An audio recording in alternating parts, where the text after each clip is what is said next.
Guys, I'm paying for my stepdaughter's entire wedding. I'm doing everything for her and I keep getting disrespect. Well, I'm at my limit. When I asked them just to let me invite 20 people that I know since the venue holds 250, they told me no. And you know what else they told me? I'm not walking her down the aisle. Her no good, toxic, broke, real father is. My stepdaughter will be getting married on August 3rd. The wedding planning has consumed most of her and her mother's life. I say her mother because we aren't married, though we've lived together for 10 years for the past 6 months. My stepdaughter graduated last December from university. I paid for her to go to college, though it was a state school. It ran about $40,000. She does not have a job and has been living with us for the duration of her college career, and since her graduation. I also bought her a car to get back and forth from school when she finished high school. From time to time, her deadbeat father would pop into her life, and she would just fawn over him.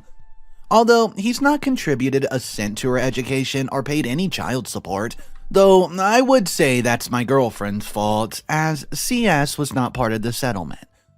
She still loves him and wants him in her life. He stays long enough to break her heart by skipping town and breaking promises that he made her. Well, the wedding venue holds 250 people max. I gave them a list of 20 people that I wanted invited. You know, since I'm paying for everything. They told me that's no problem and they'd take care of it. So I let these people know they'd be getting an invite and they should save the date. Saturday, I saw one of my friends on the list of the golf course and asked if he was coming. He told me that he never got an invite. He told me that he got an announcement, but no invitation.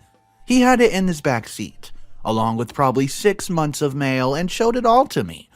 Sure enough, it was just an announcement, and my name was nowhere on it. It had her dad's name and her mom's name, not mine. Well, this led to a pretty big fight with my girlfriend, and I found out that zero, of my list of 20, quote, made the cut for the final guest list because 250 people's very tight. Boy, I was mad. But there's really not a heck of a lot I could do about it because the important people in my life have already been offended.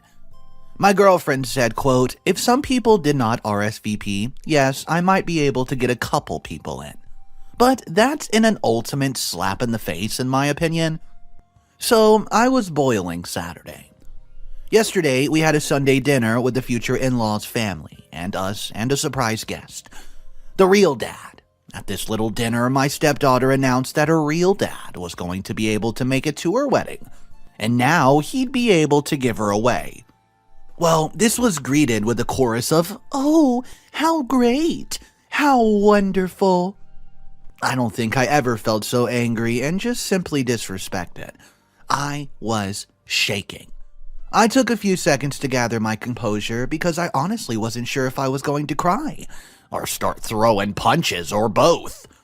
Once I was sure I'd be able to speak, I got up from my chair and said I'd like to make a toast. I can't remember exactly what I said, but the gist of it was this.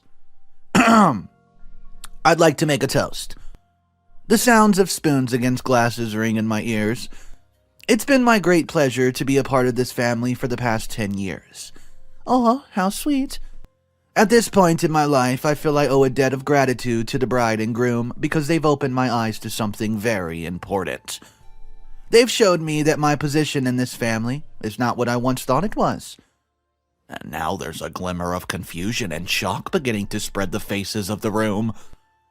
Though I once thought of myself as the patriarch or godfather of the family, commanding great respect and sought out for help in times of need, it seems instead that I hold the position of an ATM machine, good for a stream of money but not much else, as I've been replaced as a host, both on the invitations and in the ceremony. I'm resigning my financial duties as host to my successor, Real Dad. So cheers to the happy couple and the path they've chosen. I finish my drink, and I say, you all can let yourselves out. Good night. So I need to know, is this selfish? I'm supposed to shell out like 50 grand for the wedding that I can't even invite anyone to, that I'm not even a part of? I'm so done with this crap. I'm done with my stepdaughter. I'm done with my girlfriend. I've transferred the money out of our joint account last night. She's not had a job since she moved in with me, by the way. This morning, I called all the vendors. I've written the checks too for deposits to refund my money. At present, it looks like I'll lose about $1,500 for the venue, but the other vendors have been great about refunding. Update number 1. Well, the immediate aftermath was tantrum and people sitting there mumbling while not actually saying anything to me. But to each other, after much yelling with the girlfriend about me being selfish, I spent the night in my room office. And no one knocked on my door, not once. Today's aftermath is kinda depressing for me. Girlfriend brought me my bride's wedding planner to show me how much work I was ruining. I thumbed through it, found a page in the music section for father-daughter dances. All the songs were catered to real dad's taste, so I thought they were just being disrespectful, but now I'm feeling like they never really gave a crap at all. Especially since the menu included 2 ingredients I'm allergic to. Well, that actually made me laugh. Either way, I'm glad to be done. Returned the planner and asked her when she and bride could move out. Also, I never promised to pay for the wedding. I offered them to use of my home when they were sure I was going to be small, but other than that, all I've heard is how it's the bride's family that should pay. So, let it be the bride's family then. AKA not me. Final update. Girlfriend and bride, well, they're finally moved out. They're moving in with the groom. It was very hard not to be petty with some of the belongings they took with them, but it's done and I switched out the locks and now it's time for a cold beer. I can't believe how popular this story got, but I feel good to be given support by so many people. If I find out what happens with the wedding, I'll let you know, but I can't guarantee that I'll put in effort to even find out. From what I've heard, they're trying to scale things back and get his parents to help out. Girlfriend burned her bridge when I found out she tried to write herself a check on our joint account the day after the unpleasantness. By then, I'd already moved the money, so I guess I'm the bigger jerk than her. But I could feel it coming. Thanks everybody for listening to this crazy, crazy wedding story. Okay guys, so you know how much I like similar situation stories? Well, I found one in the comment section. It says this. My mother-in-law and I have a good functional relationship, but I suppose if we weren't related, we would not really seek out each other's company. Our personalities don't complement each other, and there have been many times where it's felt a bit strained and awkward. But my goodness me, she's such a wonderful person. She's generous, steps in to help whenever she can, keeps her head in a crisis, and can basically handle anything. These stories that I listen to have made me realize that people worth keeping close are the good people, not the people you click with. I used to make jokes about having a typical awkward relationship with my mother-in-law, but not now. Thank you for making me realize that. Guys, if you have any similar situations, please drop them down below. Let's talk about it. Story number 2 of the day is titled, OP. Well, OP slept with her mom's boyfriend before they met, but it's just weird because there's a 30-year age gap. Here it is. I'm 23 female, have been encouraging my mom to date for a while. She's been a single mom most of my life, and it seemed her only priority was her children. My mom deserves love just like any other person. She's put us first for so long that it's time for her to put herself first. Well, she met a guy after some encouragement from me, and I was so happy for her. But recently, she introduced me to her new boyfriend, and I instantly recognized the guy. Yeah, because we slept together a few times last year. I kept my cool in front of everyone, but internally I was freaking the duck out. I know he knows as well, since he came up to me when we had a second alone and asked me not to tell my mom. I don't think I can do that. I want to tell her, but I don't want to hurt my mom. I really don't want her and him getting super serious, or worse, him becoming my future stepdad or something. How do I tell her without breaking her heart, or her hating me? Quick edit before the update. Thanks for the advice to the people who gave it. I'm currently writing a letter that I'm planning on giving to my mom. I think that's a good solution, thanks for the person that told me that. That way, I can say what I want to say without stumbling or saying the wrong thing in the moment. As for people judging what two consenting adults do and infantilizing women, duck off. And people who are just commenting about other stuff and vile crap, duck off. Well, here's your update. Hey guys, when I made the post and got some advice, I decided to write a letter so I could get my thoughts and feelings out properly. I won't put it in here because it's very personal and emotional. Anyways, I gave my mom the letter last night. I stayed in the room with her as she read it. I had tears welling up as she was reading, thinking she would hate me after it. After she read it, I started crying and she started crying. It was all very emotional, but my mom assured me that she would never hate me and she was glad I wrote the letter. And I think we just hugged for a solid few minutes, just crying into each other's shoulders. We calmed down for a bit after that and just spent the rest of the night watching movies and eating junk food. The morning after that, my mom ending things with her boyfriend. There was a bit of drama there with him calling me all sorts of names, and my mom screaming at him for calling me stuff, but after that we haven't heard from him since, and have been drama-free. Me and Mom, well, we seem a lot closer now, and I feel like I can be honest with her, without the fear of judgment or losing her love. Thank you, everybody who actually gave advice, and just didn't make disgusting comments. Your advice was very helpful and got me to pull my head out of my butt and tell her ASAP. Similar situation story number 2 of the video. Not me, but my mom and her best friend were both widowed within months of each other. Her best friend was 10 years younger than my mom and had been about to divorce her husband when he had a heart attack. They were already separated, so she was soon back on the dating scene. She got serious with this younger man and brought him around to meet my mom. A moment of great hilarity ensued when they recognized each other. Her best friend's new boyfriend was my sister's ex-boyfriend. Can you imagine the awkwardness? So guys, it makes me wonder, how many times stories like this actually happen in real life? It seems more common than not. Drop your thoughts down below of this. Guys, I have a new Instagram channel that came out. It's going to be 60-second stories, a little behind-the-scenes looks, green screen pictures, you name it. So you can find that directly below. Go follow me on there. Please help me run those numbers up. And let's check out the final story of the video. The title being, Would I Be the A-Hole for Bringing a Few of My Own Dishes to My Fiancé's Family Christmas Gathering? This year, my fiancé and I got engaged, and I agreed to join him and his extended family for Christmas. Only problem is the food. I used to have a very serious eating disorder and was hospitalized.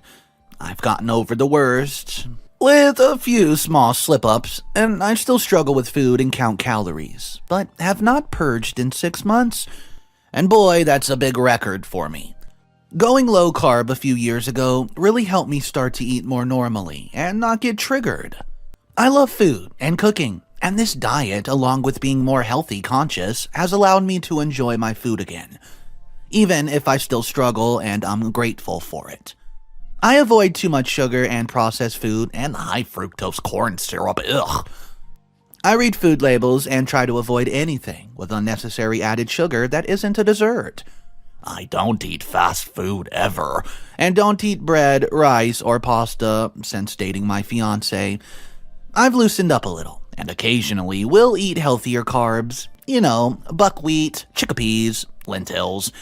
I do enjoy some treats and sweets, but it's important they're made of good real ingredients and not processed or generic store-bought pre-packaged garbage. By the way, I love baking and more comfortable eating my own homemade treats because I know what's in them, and the flavor's way better than store-bought.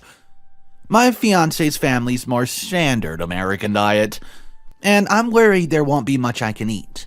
His family eats pasta on Christmas Eve, and the most of the sides they have Christmas Day are carb city, or have sugar and processed ingredients, store-bought pies, blah blah blah blah.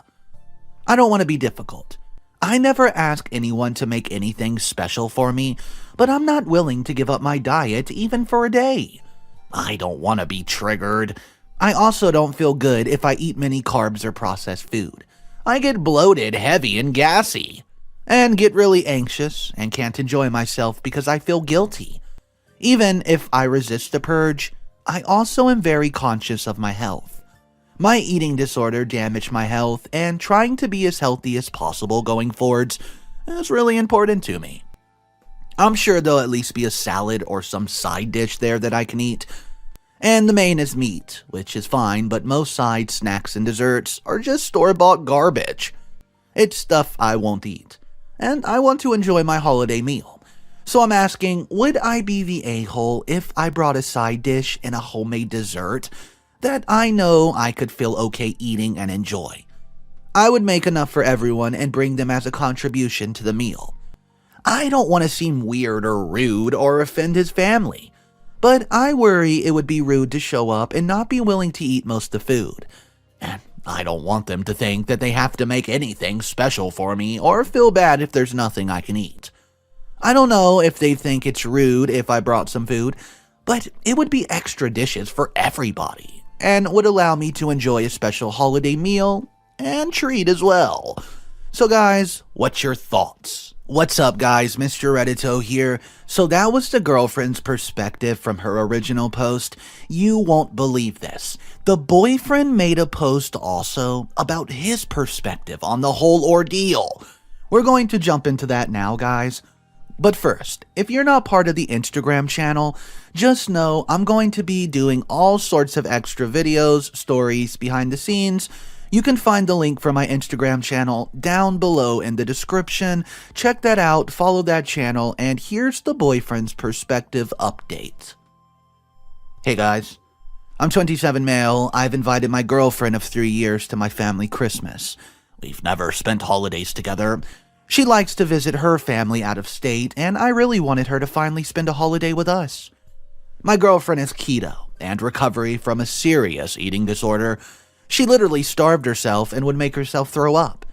And does most of the cooking. I'm okay with that because she's a great cook and always makes tasty dishes.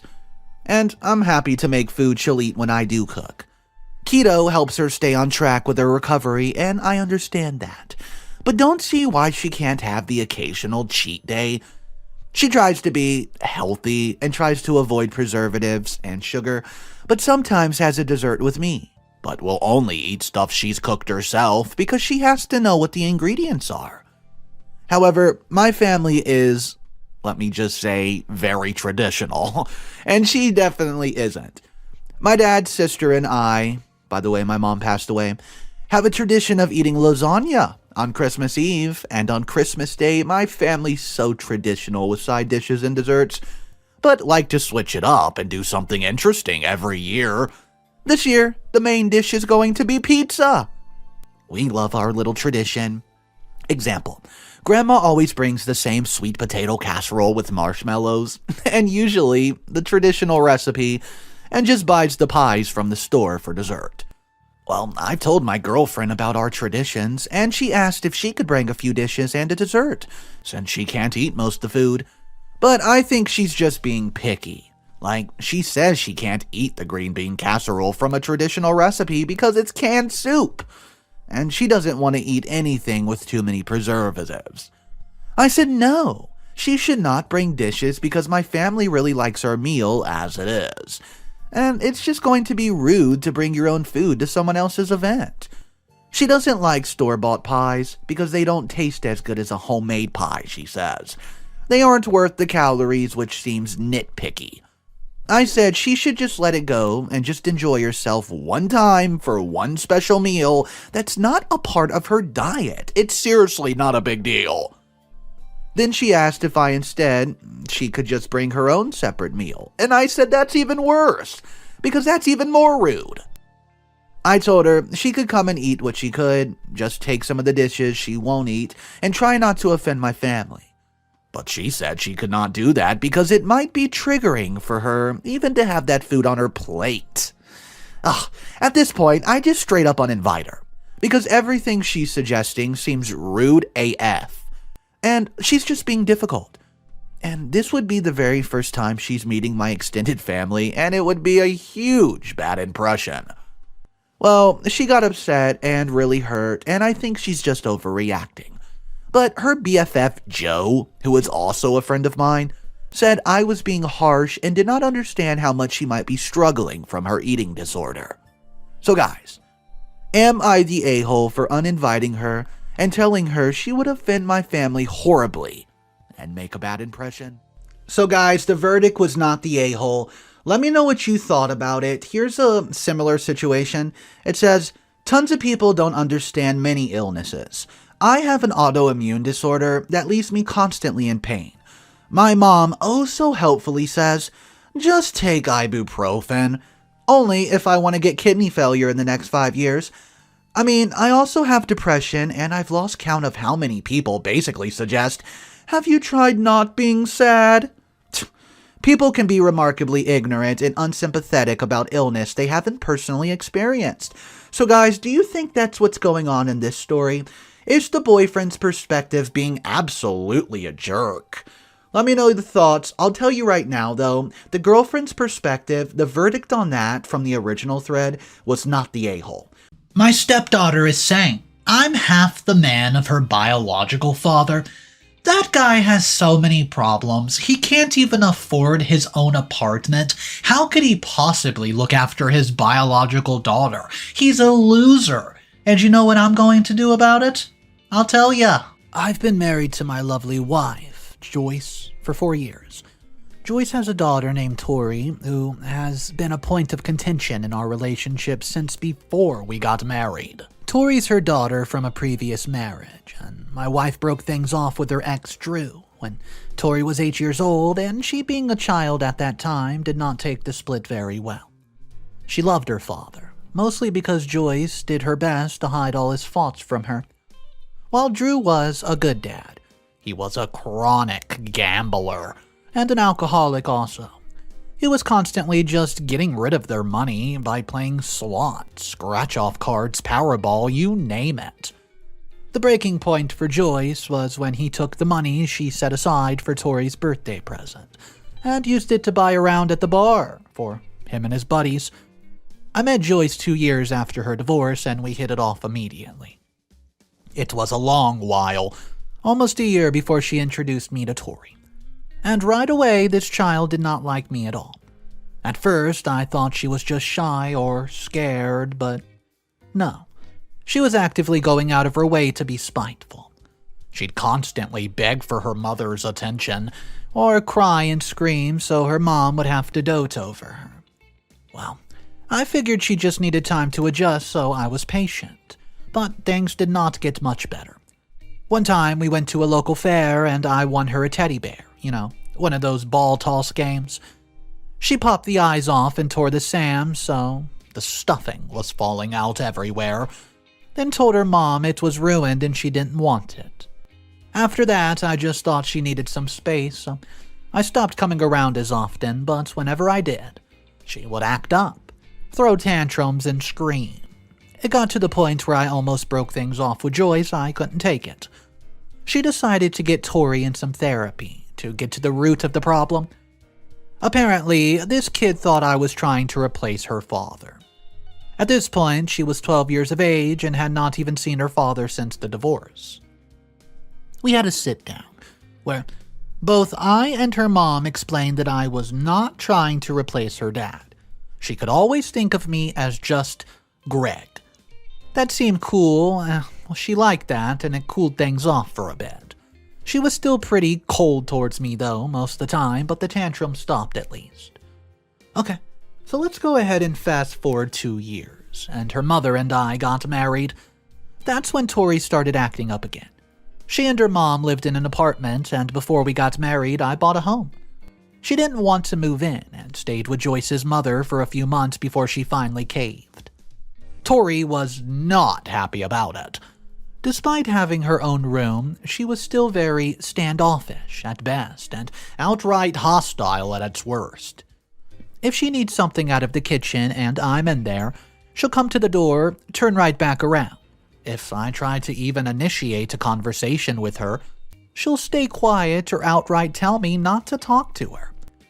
Therapy was no longer helping and Joyce and I were at a complete loss. I tried my best. I tried being open. I tried leaving her alone. I tried even placating her with gifts. When Joyce had to work early and I had to drive her to school, it was an absolute nightmare. She'll sit on the passenger side and sigh and groan the whole time, then slam my door when she gets out. Even Joyce's mom could not take sense into her. Whenever we'd take her to events with my family, she'd be so hostile towards my nieces and nephews. Well, when we were at my brother's birthday party, the kids were running around, and she stuck her foot out and tripped one of my nieces. Some real high school bully crap. She insisted that her foot was always there, and the kids said otherwise. It turned into a giant fight, and we ended up leaving the party early. My family was doing their best to be nice and accommodating to her, even putting pasta on the menu because she hates barbecue. And she even pretty much spat in their face about it.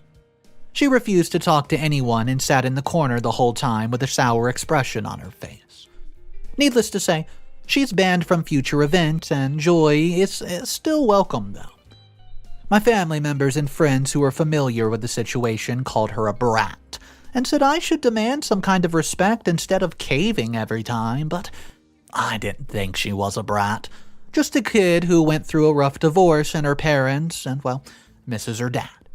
Yeah, it was hard and my patience was wearing thin, but she's Joyce's kid and I love Joyce. They're a package deal and I knew it. And to be fair, she's not a bad kid. She does well enough in school and has not gotten in any trouble. She just has a chip on her shoulder and an attitude problem even.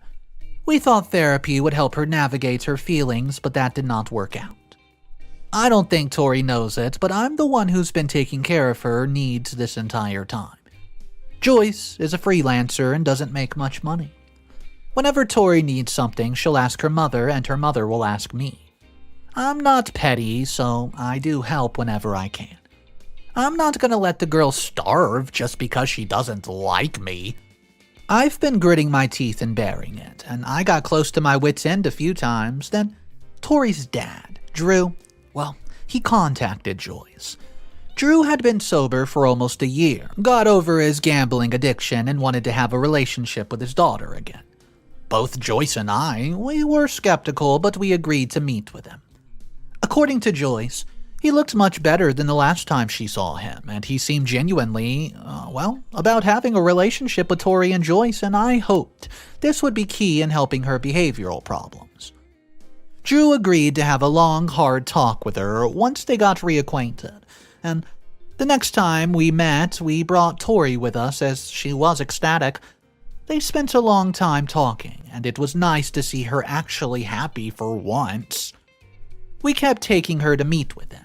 Either Joyce or both of us would go.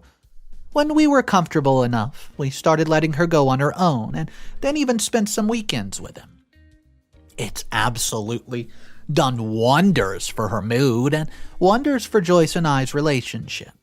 I hate to say it, but it was jarring to realize how much Tori's attitude affected us. She really sucked the air out of the room and the house in general, and she's also less aloof. Sometimes she even talks to me. I guess she and her father had a conversation about it. We threw a birthday party for Tori late last year. Something small with just a few friends and family members, and Drew pulled me to the side and thanked me for looking out for Tori while he was getting his life together. I told him about the college fund that I started for her. I wasn't going to give it to her as a gift because, she would probably just roll her eyes anyways. He said he'd make sure that she thanked me, and she did, but it was a little begrudgingly. From then, things started going pretty well. I spent a lot of more time with Joyce and my family on the weekends, and Drew came by the house regularly on Sundays for dinner. My family thought it was weird that my wife's ex was just hanging around our home, but hey, he's Tori's dad, so we're stuck with him. May as well make the best of it, I guess. However, 2 weeks ago, things took a turn. Joyce's mom had a birthday dinner and invited us all over. She notably did not invite Drew, and she made it clear on several occasions that she's never forgiven him for what he did to Joyce. And that just because he's gotten his life together does not mean she's going to be cordial with him. The problem was, the party took place on a Saturday, which is the day Tori usually hangs out with her dad. So, Tori had asked if her dad could come, and Joyce's mom refused. That's when the old Tori came out, and she was so mad and sulking the whole time, not wanting to talk to anybody, and I could tell both Joyce and her mother were getting annoyed. When we all sat down for dinner, they tried to ask her which college she was thinking of attending. She grumbled something under her breath, and Joyce's mom absolutely lost it. She told Tori she could walk with her ungrateful butt home if she did not want to be here. It was her birthday, and the least the kid could do was act like she had some common sense. I was used to these tantrums by now, so I just ignored it and kept eating my food. Tori started yelling back and said they're cruel for not inviting her father. Yeah, he's gotten better. He takes good care of her, etc. Then she said, "You invited Greg, and he's not half the man Dad is." I've been subjected to a lot of Tori's ridicule, but something about that just broke me. I asked my sister-in-law if she could make sure Joyce and Tori got home safely. Then I got up and left. Everyone tried to tell me to stay, but I couldn't. I was tired. I went over to my brother's house and texted Joyce. I told her I just need some space to think, and I get a text from her sister later that evening saying that after I left, her mom absolutely laid into Tori. She called her an ungrateful brat and asked if she realized that I was the one taking care of her this whole time. And that her father was the worst thing to ever happen to Joyce. He would take money meant for bills and simply squander it. Joyce and Tori would be starving for days or coming to her house to have a meal and a bath because their utilities got shut off. She also said I was 10 times the man Drew would ever be, which was nice to hear. While I was staying on my brother's couch, I made a few realizations. I thought Tori was just as confused, a hormonal teenager, but my family and friends were all right. The kid's a brat. Nothing I did would ever have gotten me into her good graces. She's just outright hater. From the start, she hated my guts, and it's past time I just accepted it. Another thing I never really thought of as Tori is family.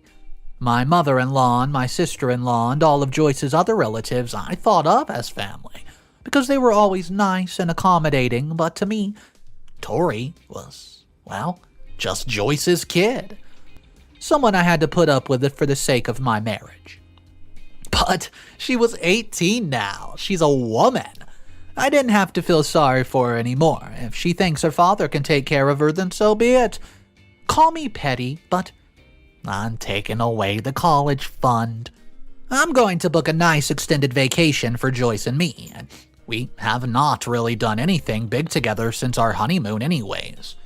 Tori and Drew can figure out her college situation, since he's so much more of a man than me. And I like Drew. I mean, yeah, I think he's a cool dude. But his daughter is his problem now. What's up, everybody? Mr. Reddito here. Man, today's story is a drama. We do have multiple updates that span over a timeline, so we're just going to jump into update number 1. If you guys are new to the channel, take a second, hit that subscribe button. It really helps support me, and that way you'll never miss another video. Here's update number 1. It's been a few days since the party. The morning after I went home and met Joyce and her mother there, I apologized for walking out of her party and gave her her birthday gift, which had still been in my car when I left. They both apologized for Tori's behavior, which frankly I'm beyond tired of hearing. They always apologize, but her attitude never changed, and at this point it probably never will. She was in her room getting ready to go meet her father, and when she came out, she sat with us and apologized to me for what she did the night before, but I could tell she was only doing it because my wife and mother-in-law basically made her. I told her, I'm done. I said it again, I'm done. I did everything I could to be a good father to you, a good father figure, and it was always met with disrespect or dismissal. She cannot get anything out of me anymore. I hope her dad's able to pay for her to go to college. Any college that she wants, because that money was going to be spent on me and Joyce now. Whatever she did with her life from now on is her own business, and I simply want no part of it. Tori seemed surprised by what I had to say. I guess because she's so used to me taking it on the chin that she thought I would just back down. She got up and stormed out of the house. Joyce did say I was a bit too harsh. My mother-in-law thought I wasn't harsh enough and called me a saint because no child could be so disrespectful under her roof. Honestly, I only put up with it because of Joyce. I love her. If she was not such an amazing woman, I would have been out the door ages ago. The next day, I followed through on my promise and I went to the bank. I had to get managerial clearance to take out the college fund money, but once that was sorted, I booked it. A 2-week vacation to the Cayman Islands for me and Joyce. I went all out. 5-star accommodations, 5-star resort, reservations at the nicest restaurants I could find, scuba diving, you name it, everything. I got Joyce a bouquet of chocolate roses and champagne on my way home, and I surprised her. She was blown away. We do both deserve some time off, so she's on her phone right now in the other room talking to her friends and sister about it. Tori's gone back to being frigid around me, but I don't care. I just treat her like she does not exist, and it's done wonders for my mental health. In some way, I do feel bad for taking away the college fund, but hey, I feel worse about allowing myself to be taken advantage of just whole time.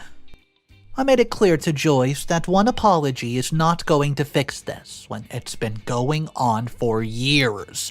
And while she hates that her kid may not able to get into college, she said she'd probably do the same in my position.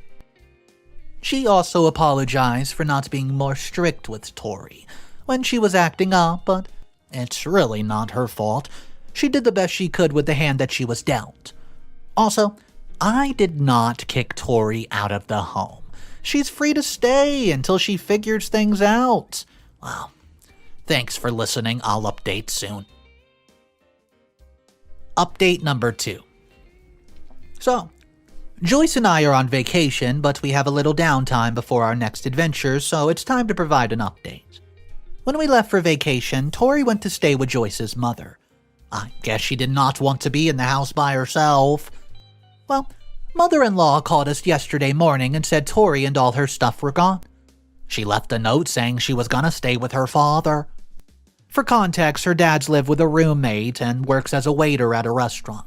He does not make enough money to afford rent on his own, much less take care of a whole other human being. On top of that, he's taking a few coding courses so he can hopefully get a better job in the near future, and he really only has free time on the weekends.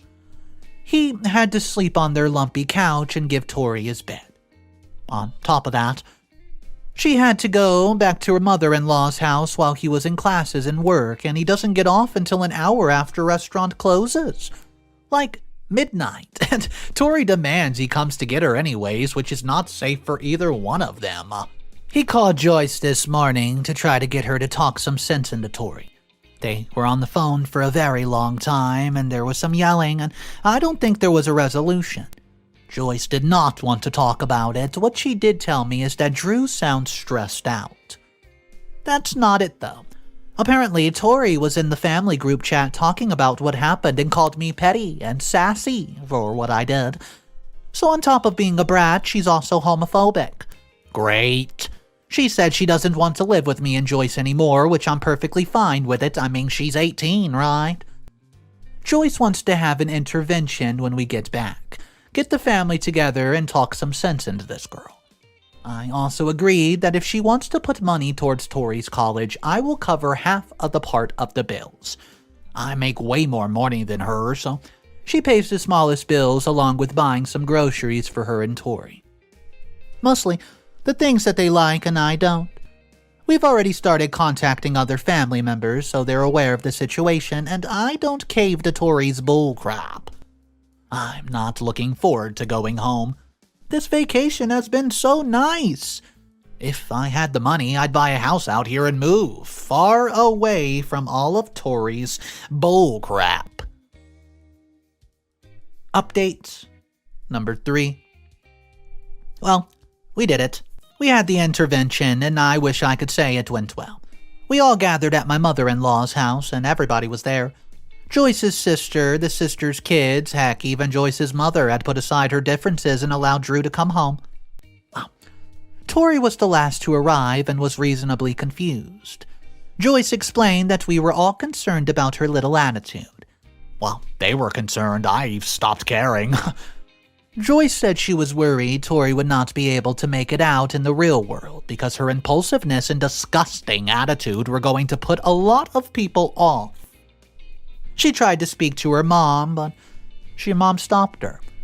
Told it was time for her to stop talking and start listening because even she was at the end with her. She said she loved Tori, but if she continued to disrespect her husband, aka me, she'd have no choice but to cut her off. Drew just outright said that he can't take her. He can't take care of her at all. That she needed to pack her stuff and move back home immediately. He does not have the means to do anything beyond their lunch dates on the weekends, and he even lost his old job because of his addiction, and is now blacklisted across the entire industry. So, until he finishes his coding course and finds something better, she needs to stop biting the hand that feeds her. And let me tell you, that it's not what she wanted to hear. She absolutely starts screaming at her father, asking him why he was siding with Greg against her. Drew told her to stop being childish. It's not about taking sides, it's about being practical. He did not have the means to take care of her and won't for a few years, so unless she has some secret stash of money and a mansion in the Hamptons nobody knows about, she was stuck with me and Joyce indefinitely. Well, to top it all off, he said that if she continued acting like a brat, he would cancel all future lunch dates. He had enough of her attitude. At this point, Tori was crying and tried to get up and leave, but I was blocking the only exit. Her grandmother told her to sit down because they weren't done yet. And she explained that Tori was a woman now, so if she wanted to keep living with me and her mother, she needs to get a job or go to school. One of the two. But since she's so mad, only her mother was contributing towards her schooling, and at best she could, only afford community college. Tori did not take this well either because she already had plans to go to university that all her friends were attending, which, by the way, cost $60,000 a year. The college fund would have covered it, but oh well. She did well in school, but not well enough to get a full ride, and even if she secured a partial scholarship, it still would not be nearly enough. So, they asked me if I had anything I wanted to add to Tori, but I did not. I'd said all I needed to say the day after my mother-in-law's party, and my position on the matter has not changed. That kid is dead to me. We told her she had a week to make her decision and ended the meeting there. Well, guys, it's been 6 days and Tori's been holed up in her room, not speaking a word to anyone. Drew said he tried talking to her, but she kept telling him to leave her alone. We're hoping to get her into therapy, again, with a better therapist who can handle her attitude. Joyce seems hopeful that this wake-up call will help. As for me, I'm doing quite well ignoring all of her nonsense. This is the happiest I've been in quite some time. Joyce and I are already planning our next trip.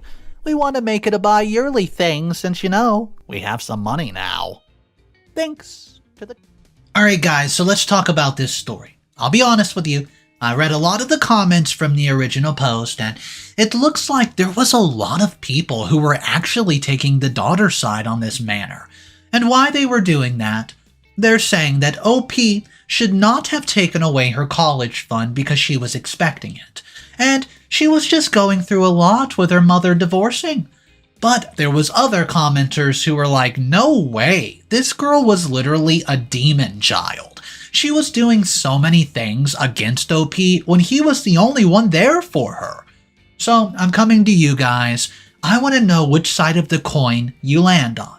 Drop your comments down below. Let's go ahead and discuss this one. My stepdaughter is on her 3rd wedding. That's right. Not one, not two, her third.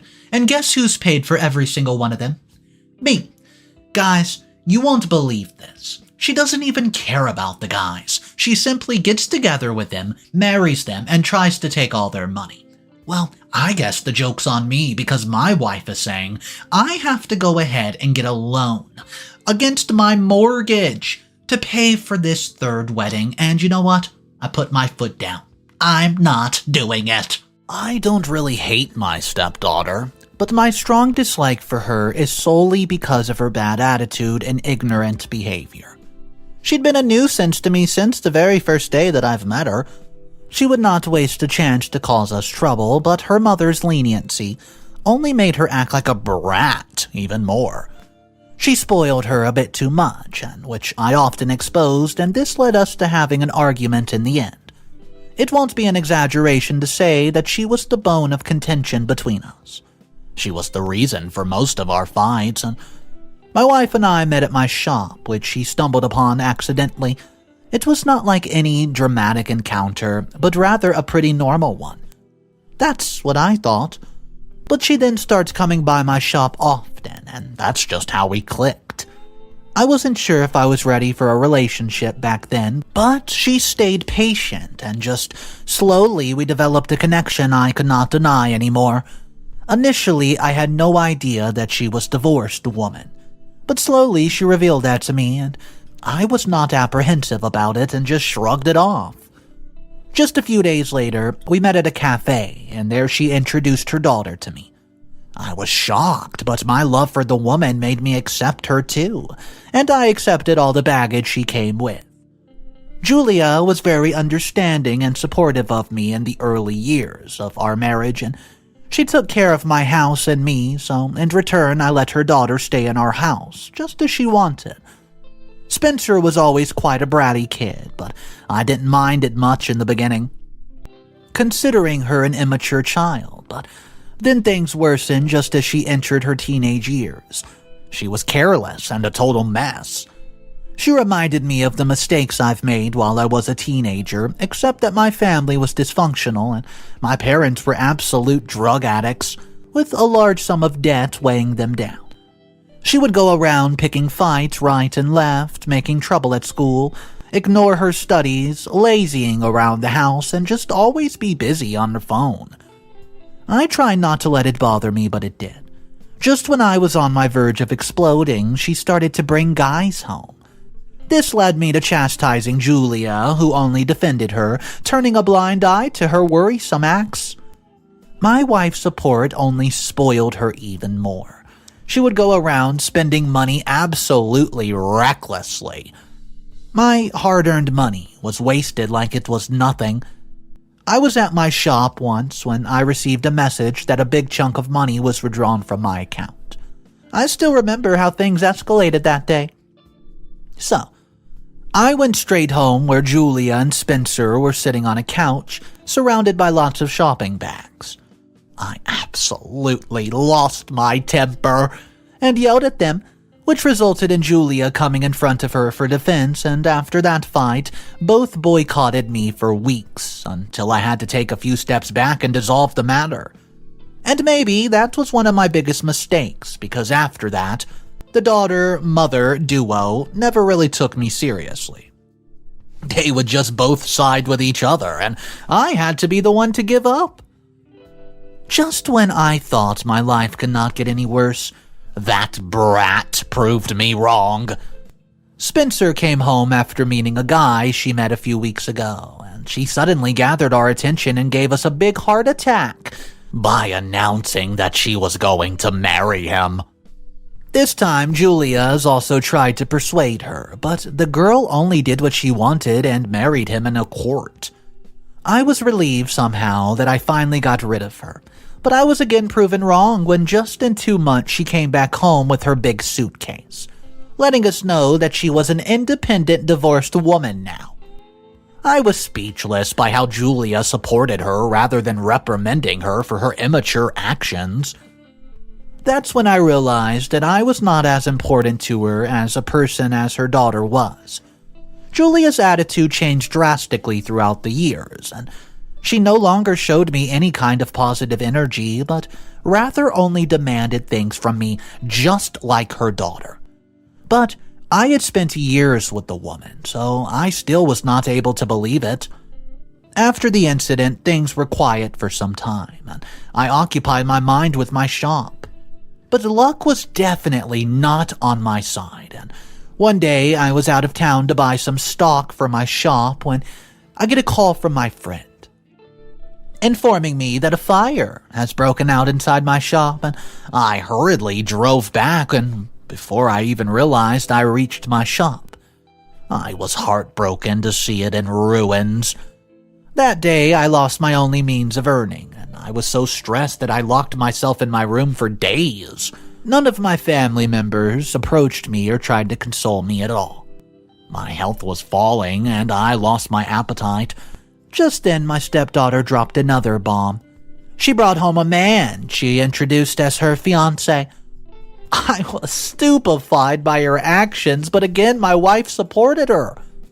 The man would visit our house regularly, and they would discuss the wedding venue, dresses, guests, and whatnot. I could only watch them with tired eyes. Julia then came to me and asked me to financially support her wedding. I had no money to do so, and I obviously declined. But this resulted in her crying her eyes out and wailing about her pathetic life. In the end, I had to agree. And that's how I took out a mortgage on my house for the very first time. I did not want to, but I had no other means to provide such a big amount of money for her wedding. Her wedding occurred successfully, and I tried to think of ways to recover my shop again, but it seemed impossible. Julia had no headache whatsoever. She didn't care about what happened to me as long as she had money. That's when I heard about her ex-husband from a man who coincidentally happened to know them. He told me how Julia made the life of his ex-husband an absolute loving hell and smooched off money from him until he had no more and left him. So, I decided to talk to her about my issues because I could see the same happening to me too. But Julia shut me off whenever I tried to talk about my financial problems and told me it was my responsibility, not hers. We avoided each other after that for some time until her daughter caused another drama. It was a Sunday morning when hell broke loose at our house. Spencer came back crying big fat tears and throwing profanities at her husband as she refused to go with him. She informed her about her decision to take a divorce, and I was appalled. Apparently, her husband had berated her for her lazy lifestyle, and she made a whole scene and packed her things and came to us. I found the whole situation silly and advised her to go back big. She was adamant to end her marriage and not have a relationship with that man at all. Her mother, again, was mum about the whole situation and let her do whatever she wanted, but I've had enough. I spent so much money on her wedding, and now she was bored of it too. I let both of them know that I wasn't going to just let the girl stay in my house if she divorced the man. Just as the words left my mouth, Julia got so furious and started yelling at me, so she grasped me by my shirt collar, and I was dumbfounded by her sudden attack and tried to free myself. This resulted in her losing her balance as she fell to the ground, and she started to curse and cry out even louder, and I was shocked to witness the woman going feral. I was still not moving from my spot when suddenly Spencer got up and ran towards the kitchen. I had no idea what the girl was doing, but she came back with a knife in her hands, and my eyes widened. I saw her crying madly as she started to threaten to, hurt herself if I tried to go against her. I had no idea what to do. The girl looked absolutely insane, and my wife was busy sobbing, so I took a deep breath. I did not know what the girl would do if I did not agree with her, so I just slowly nodded my head and agreed to whatever she wanted to do. And that's how that psycho girl got her second discount and came back to us. And I had thought that she might have changed a bit after her marriage, but no. She went back to her old ways and started to live her life recklessly again. She would demand money and go out with friends and party every day, and I kept myself in my room and started to avoid going downstairs. Bill kept piling up, and my savings were dwindling. There wasn't much money left in my account. The mortgage I took, I had no idea how I was going to pay it. Just when I thought I was going through the worst time of my life, Spencer made sure it really was like that by stirring another trouble. Update number 1. It was a Sunday morning. I was busy reading a newspaper, trying to find a job ad or any means of warming up some money. I heard loud chattering and laughing voices in the living room and got curious about the guest. I went inside from the back garden to take a look when my eyes fell on Spencer standing next to a man whose arm was held by hers as she laughed at something her mother said. My mind was blank watching them as I refused to believe whatever was happening right now in front of me.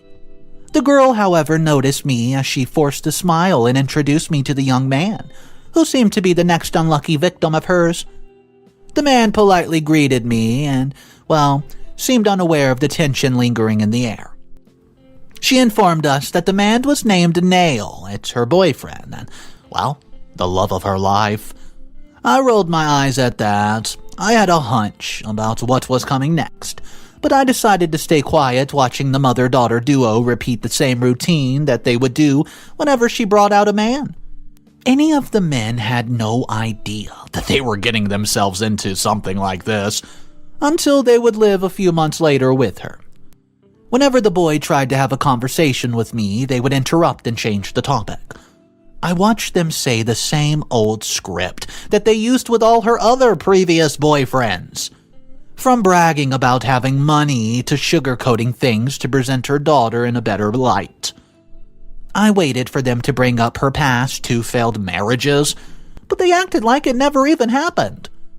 I was sure they were deceiving him, and that absolutely boiled my blood. I opened my lips to spill some truth, but my wife cut me off again before dragging me away. Her eyes were hard and devoid of any emotions as she warned me to keep my mouth shut. I was stunned by the way she threatened me, and I could not leave the kitchen and stayed seated on a stool until the man left. Just as he left, I went outside and said I wanted to say something, and that I'm going to tell him the truth. Spencer frowned hearing that as her eyes averted to her mother, and Julia picked up a random decoration piece and chunked it at me. I dodged it, left-right barrel roll, and thankfully did not get injured. However, I was scared for my life now. The woman coldly warned me to stay shut and not involve myself with her daughter's life. I was sure of one thing, and that was I won't participate in whatever plan they were making this time. They both seemed out of their minds, and I knew talking to them won't help anyways, so I decided to think of some other way to knock some sense into them. Update number 2. The wedding preparation started, and I started thinking of ways to pay for all the torture that they put me through. My account was a joint account, so my wife continued to mooch off money from me. They went shopping, and I felt like this was deja vu. They were doing the same things they did for her previous marriage. Julia ignored me and stopped talking to me at all, and I knew there was no way our relationship can go back to what it was. She clearly did not care about me or at all our marriage. I knew it would be better for me to get out of it ASAP. Just as they forced me out of a mortgage on my house before, they again forced me to take out more mortgage to give them money for the 3rd marriage. I was so stressed, my health kept failing. I decided to meet the man she was going to marry to stop this marriage before doing anything else. I knew they would both go paranoid, but it was something I ought to do.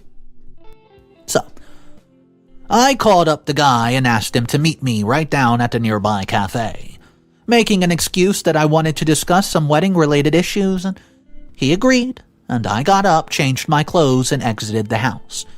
Julia stopped me to inquire about where I was going, and I lied, telling her that I was going to ask for some money from an old friend, and she immediately let me go without asking any further questions. What a greedy woman. I can't believe I did not realize it sooner. Anyways, I knew that my words might not be enough to persuade the man to not marry Spencer, so I decided to call her ex-husband, begging him to help me out. Fortunately, he agreed and met me halfway at the cafe. I told him about my miserable situation, and he finally took pity on me as he agreed to do whatever I wished. So we both sat down with Nails and informed him about the hellhole he was trying to make himself fall in. Nonetheless, the boy was shocked and could not believe his ears. I was nervous when I went home. I had no clue if Nail was going to cancel the marriage or not.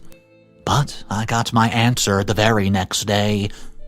Nail came to end his relationship with her, and I felt as if it was a big burden lifted off my chest. But of course, it was nothing like that for two women who were screaming and yelling at each other, blaming them for what happened. I watched as Spencer charged towards her mother and tried to attack her. I pushed her away and threatened to call the police.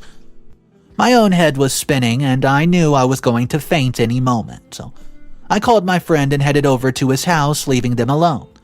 It was none of my concern what they do to each other in my absence. I've learned my lesson to stay away from them quite well. Update number 3. So, I knew it was going to be hard for me to get through all that, and telling someone about my miserable situation was even harder. But I needed some support. So, I vented all my hardships and my miserable situation to my friend. He seemed shocked to learn what I was going through, and I told him about my shop getting burnt down and me losing my business, and how they forced me to take out a mortgage on my home. He told me that one of his relatives was an attorney and can help me with all the legal issues and paperwork and whatnot. I could not have been more grateful. After discussing the issue, I went straight home. But another headache was on its way when I saw how disarrayed things were. Everything was at 6s and 7s, as if a hurricane just passed by my house and threw everything upside down. Julia was sitting on the couch sniffling, while Spencer was nowhere to be seen. I felt a little bad for her and tried to walk closer, but she threw a glare in my way, and she stood up and demanded me to go talk to the boy and persuade him to take his words back and marry Spencer. I could not help but laugh at that, and Julia's eyes widened as her face got red with anger. She tried to hit me, but this time, I hit her back, and it shocked her. I knew she considered me a punching bag to let her frustrations out, but I simply could no longer allow her to do so. I pushed her away and warned her to stay away from me and threatened to kick her out if she tried to touch me again.